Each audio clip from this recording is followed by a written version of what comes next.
A concentração de gases de efeito estufa na atmosfera ultrapassou a marca de 400 partes por milhão. E há um consenso de que a temperatura no planeta vai subir mesmo, irremediavelmente. E há quem imagine em até 5, 6 graus.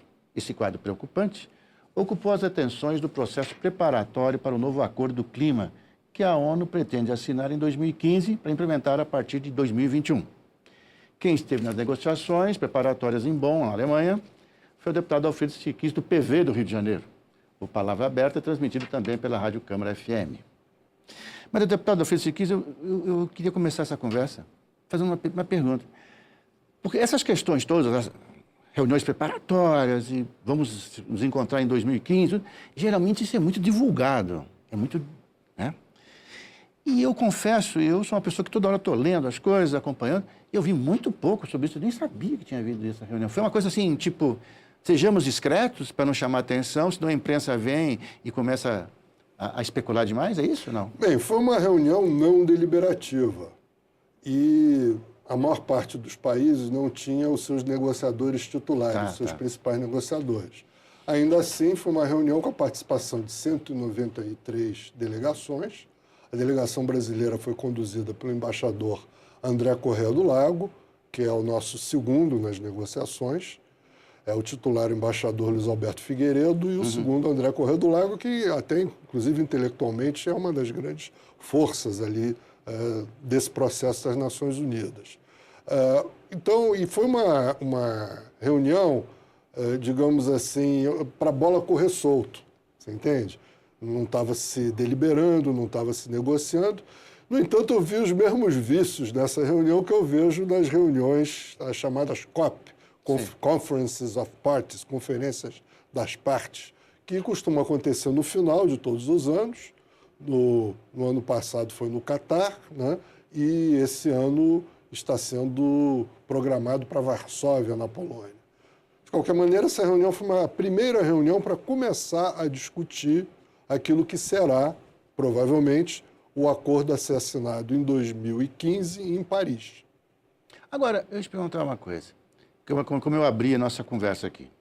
Quer dizer, existe a emissão de gases está num patamar muito elevado, se fala abertamente, hoje, acho que há um consenso de que a temperatura do planeta vai subir mesmo, talvez não para mim, nem para nós aqui, mas para os nossos filhos, nossos netos, nossos descendentes.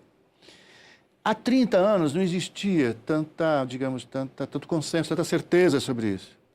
O fato de a gente ter hoje, a gente ter essa noção mais clara hoje, facilita, digamos, essas negociações? Você acha que isso vai possibilitar que em 2015, nessa grande reunião, que a gente chegue a algum acordo?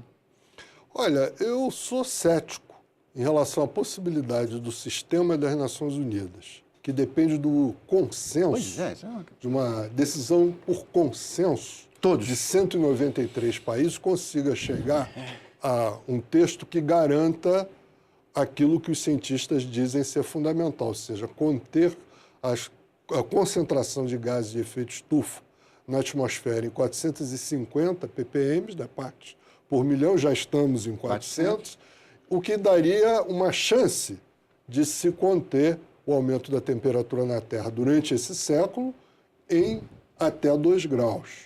Acho muito difícil que o sistema das Nações Unidas consiga isso, porque essas reuniões seriam assim, uma espécie de patamar, seria o denominador comum mínimo possível. Então é importante que esse denominador mínimo comum seja elevado ao máximo, mas eu penso que sobrará uma faixa importante que terá que ser objeto de um outro tipo de negociação. Porque, na verdade, não são 193 países que são decisivos para a questão do clima. Decisivos para a questão do clima são 7 ou 8. É a China, é os Estados Unidos, a Europa, o Brasil, a Índia, e alguns outros países, a Indonésia, o Irã, enfim. Se você conseguir, mais ou menos, chegar a uma concertação entre uns 10 países, você consegue, de fato, enfrentar o problema. Mas o problema está na situação política interna desses países. Nos Estados Unidos, hoje, uma grande parcela do mundo político nega a existência do aquecimento global. Os republicanos dizem, não, isso não existe. Durante todo o governo Bush, se negou sequer a existência. Mesmo no governo Obama, quer dizer, os republicanos continuam, quer dizer, o presidente dos Estados Unidos não consegue, digamos, mudar o rumo dessa política de meio ambiente. Não consegue, porque os republicanos têm maioria na Câmara.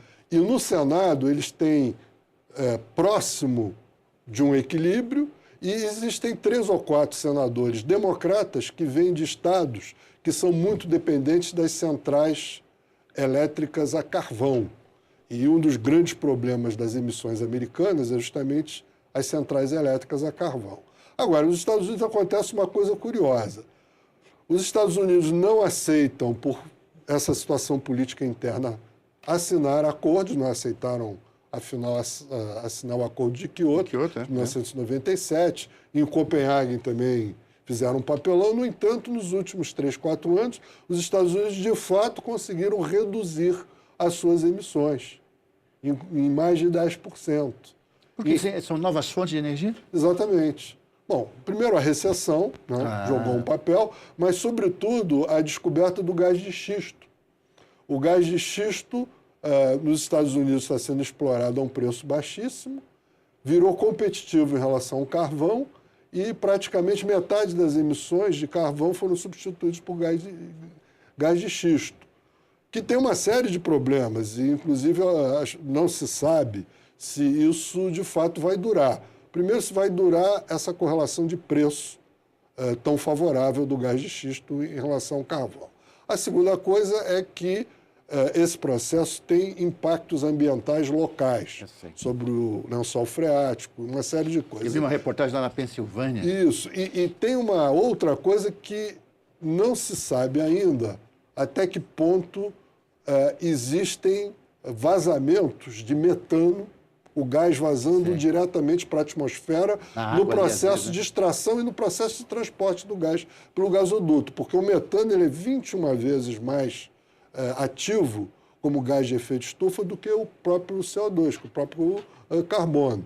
Então, há uma série de incertezas, mas, de qualquer maneira, para todos os efeitos, os Estados Unidos, nos últimos anos, tem abaixado as suas emissões. Eu queria te perguntar, porque o deputado, o senhor citou agora há pouco, aqueles 7 países, quer dizer, contando a União Europeia ali, que funciona em bloco, né? Seria um país. Mas, assim, então China, Índia, Brasil, Indonésia, Estados Unidos, União Europeia, quer dizer, são os países que são talvez os maiores emissores, provavelmente são os grandes emissores. A Rússia, né? Só os Estados Unidos e a China juntos é 40%.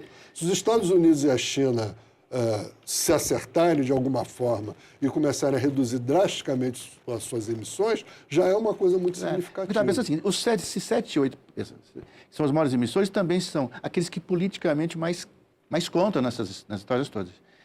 É possível, quer dizer, que a China, me parece que há sinais de que a China anda mudando a sua política sobre essas questões de emissões. Parece que eu já vi alguns sinais, li alguma coisa sobre isso. O Brasil, me parece que é disposto a isso. Você acha que nesses 2 anos que faltam, nós temos aí sinais positivos em relação a um consenso? Nós podemos, talvez, até para sua surpresa como um cético, a gente chegar a alguma posição mais favorável? Eu, duvido muito que isso seja consagrado num acordo internacional assinado por 193 países. Eu acho que pode haver um acordo que avance mais em relação à situação anterior. Que você, de um lado, tem os países do chamado Anexo 1, que é a Europa e o Japão, que também se retirou, né? Que é o Anexo 1 do Protocolo de Quioto, daquele acordo de 1997, que tem metas obrigatórias, e desde Copenhague, uma série de outros países, inclusive o Brasil, os Estados Unidos, têm metas voluntárias, que são chamados NAMA. Hoje, se você somar as metas obrigatórias com as metas voluntárias, dá bastante longe do que você precisa, de fato, para reduzir de emissões. Eu acredito que em 2015, o novo acordo, ele aproxime um pouco mais, mas eu acho que ele não vai completar a distância ainda. Então, vai ser necessário vão ser necessárias uma série de outras ações. Uma concertação entre os países de grandes emissores e sobretudo, a implementação de uma economia de baixo carbono. A adoção, a nível internacional, de algumas reformas econômicas que favoreçam uma economia de baixo carbono. Por exemplo, a adoção de uma taxa taxação de combustíveis fósseis, o fim dos subsídios aos combustíveis fósseis, a implementação de um chamado New Deal verde internacional, que é um grande investimento público em energias limpas, alternativas, a questão de um Bretton Woods do baixo carbono, uma nova ordem internacional financeira lastreada na redução de carbono. Ou seja, tem que se criar um pano de fundo econômico que, de alguma forma, vá criando ciclos virtuosos que vão favorecendo uma redução do carbono pela mudança do padrão de energia, de outras coisas. No caso do Brasil, nós conseguimos reduzir as nossas emissões através da redução drástica do desmatamento. A Indonésia está começando a fazer a mesma coisa. No caso dos Estados Unidos e, sobretudo, da China, eles vão ter que ver o problema da geração de energia elétrica deles com base no carvão. E no caso da China... A gente inaugurou uma grande hidrelétrica. A China hoje é o maior emissor. É responsável por 20 e poucos % das emissões globais. Agora, a China, por outro lado, é o país mais vulnerável que existe ao aquecimento global. Por quê? Porque a China, basicamente, tem relativamente poucas terras para a agricultura, embora seja praticamente o tamanho do Brasil, 11 milhões de quilômetros, mas a quantidade de terras agrícolas que existe na China é muito menor do que aqui, por causa do clima, dos desertos. E do clima. E, por outro lado, a China tem pouca água.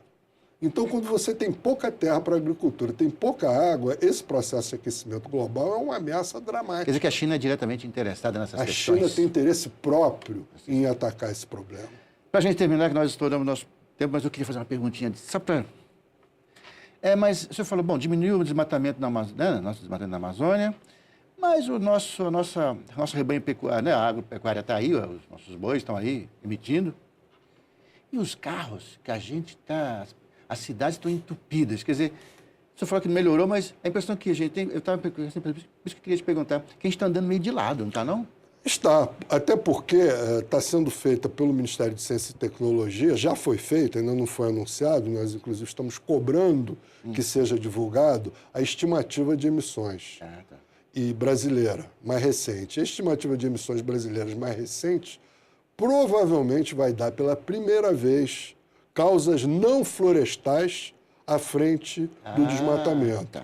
Então, já são os carros, já é a agricultura e já é a produção de energia elétrica menos, mas nós estamos sujando a nossa matriz energética. Quando baixa o nível dos reservatórios, entram e ligam as termoelétricas, sobretudo as termoelétricas a óleo combustível, óleo diesel e a carvão, são totalmente desnecessárias, mas algumas estão sendo instaladas no Brasil, sujando a nossa matriz energética, mas, sobretudo, os carros e as indústrias, a siderúrgica e tudo. Então, as causas não florestais estão passando à frente das causas florestais. É isso que era a minha dúvida, o senhor me respondeu agora. Deputado Alcides Siqueiros, muito obrigado pela sua visita aqui. A você. Até a próxima.